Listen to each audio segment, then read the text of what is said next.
आप सभी को प्रभु यीशु मसीह में जय मसीह की। मैं हूँ भावना और यीशु हमारे चरवाहा में आपका स्वागत है। आज हम जिस वचन से देखेंगे वो हमें मिलता है लूका उसका 7वां अध्याय उसकी पहली आयत में, जहाँ इस प्रकार लिखा है, उसने अपने चेलों से कहा, हो नहीं सकता कि ठोकर न लगी, परंतु हाय उस मनुष्य पर जिसके कारण वे आती है। खुदा अपने पाक कलाम के पढ़े सुने जाने में आशीष दे।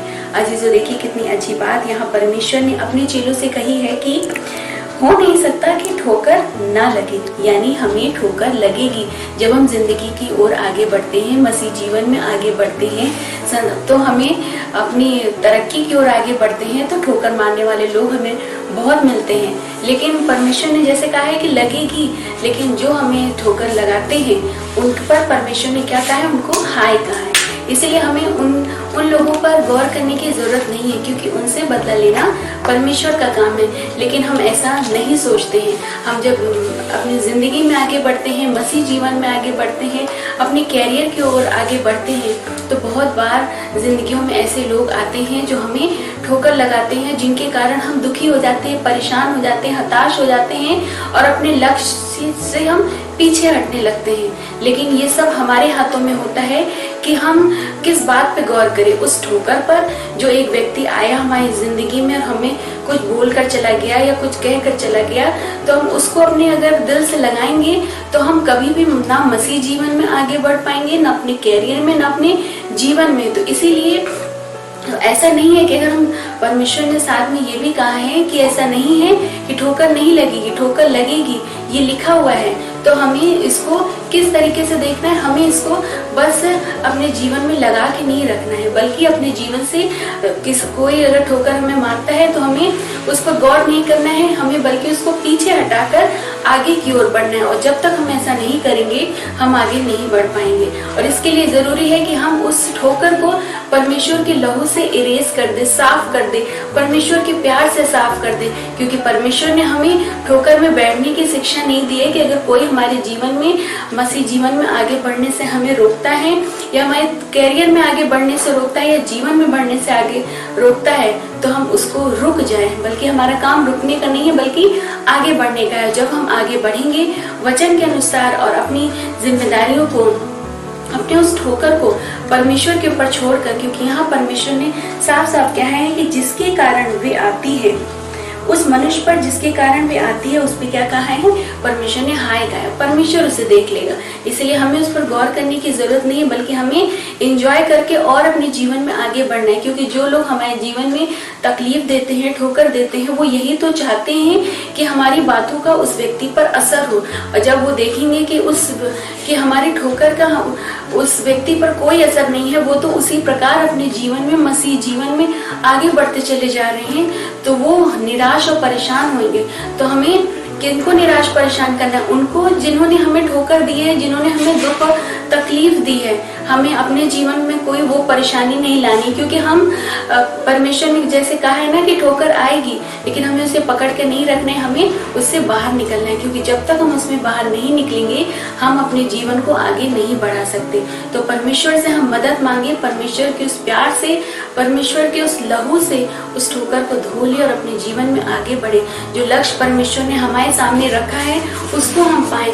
ठोकरें आएंगी उस पर गौर नहीं करें, लोग हमें नीचा दिखाएंगे उस पर हम गौर नहीं करें, बल्कि हम अपने लक्ष्य की ओर आगे बढ़े। और जब हम अपने लक्ष्य की ओर आगे बढ़ते जाएंगे तो जिन्होंने हमें ठोकर लगाई है वो शर्मिंदा होंगे, क्योंकि उनको हमें कुछ नहीं करना, उनसे बदला लेने वाला हमारा परमेश्वर है। जिस प्रकार हम देखते हैं कि जब बच्चा स्कूल जब जाता है और कोई उसके दोस्त परेशान करते हैं तो वो रोते हुए घर आता है, तो हम अपने बच्चों से क्या कहते हैं, कोई बात नहीं। और बच्चों को हम समझाते हैं, बुझाते हैं, और बच्चा उस ठोकर को भूल जाता है जो उसके साथ हुई है, जो उसके साथ कल किसी दोस्त ने किया है, वो भूल कर दूसरे दिन नए सिरे से आगे बढ़ता है। उसी प्रकार जैसे परमेश्वर अपने वचन में भी कहता है कि पुरानी बातें बीत गई, देखो सब कुछ नए हो गई।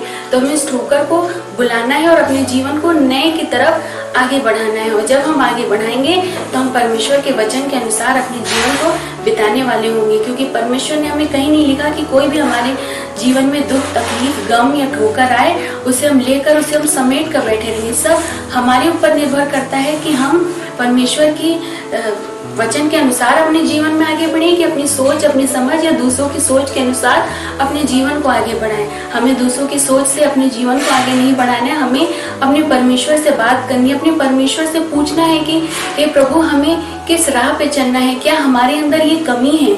तो परमेश्वर आपको बताएगा कि आपके अंदर क्या क्या कमी है या आपको किस राह पर चलनी है।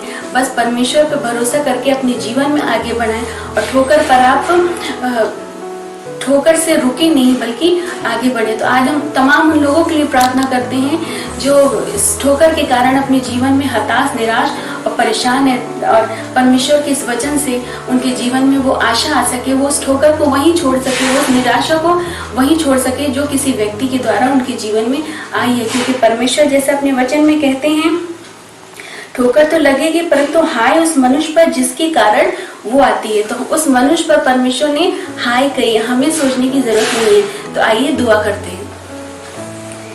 हमारे महान जीवित अग्निकारी परमेश्वर, हम आपके पास आते हैं प्रभु जी, आपको धन्यवाद का बलिदान चढ़ाते हैं परमेश्वर के इस वचन को आपने हमें बोने का मौका दिया परमेश्वर। आज तमाम ऐसे लोग हैं परमेश्वर जो अपनी जिंदगियों में मसीह जीवन में आगे बढ़ते हैं परमेश्वर, लेकिन बहुत सी रुकावटें ठोकर बन के आती हैं उनके जीवन में, और वो उस रुकावट में परमेश्वर उस ठोकर से वहीं रुक जाते हैं परमेश्वर। होने दीजिए परमेश्वर, अगर वो आज उस ठोकर से रुके हुए हैं, अपने जीवन में आगे नहीं बढ़ पा रहे हैं, अपने कैरियर में आगे नहीं बढ़ पा रहे हैं परमेश्वर, तो आज इसी वक्त परमेश्वर इस वचन के अनुसार प्रभु जी आप उन्हें बाहर निकाल दे परमेश्वर, उस तकलीफ से परमेश्वर, और वो अपने आप में शांति महसूस कर सके।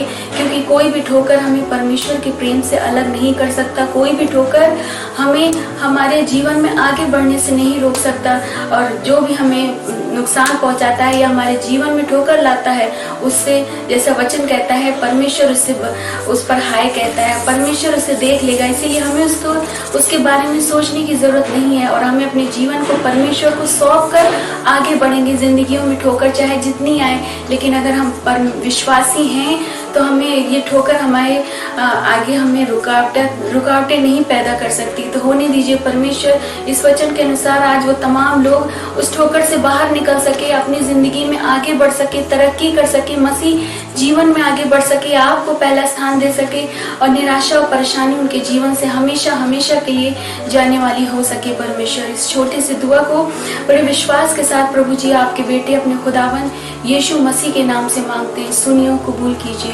आमीन। आशा करते हैं कि छोटा सा वचन आपको पसंद आया होगा। आप लाइक और शेयर और सब्सक्राइब जरूर कीजिए, और इस वचन को ज्यादा से ज्यादा शेयर कीजिए, क्योंकि ये छोटी सी बात नहीं है। आज हम जहाँ काम करते हैं वहाँ पे भी हम देखते हैं कि बहुत से ऐसे व्यक्ति हैं जो दूसरों की वजह से उनकी लाइफ में डिस्टर्ब है, और वो अपनी लाइफ को, अपने आप को छोटा समझते हैं और आगे नहीं बढ़ पाते उस ठोकर के कारण। लेकिन आप जब इस वचन से उन्हें बताएंगे कि परमेश्वर अपने वचन में क्या कहते हैं, ठोकर तो आएंगी, लेकिन ये हमारे ऊपर निर्भर करता है कि हमें उस ठोकर को पकड़ कर चलना है या उसे छोड़कर पीछे आगे की ओर बढ़ना है। तो इसी प्रकार से अगर परमेश्वर का आप वचन बांटेंगे तो इससे और भी लोग परमेश्वर के करीब आ सकेंगे। God bless you.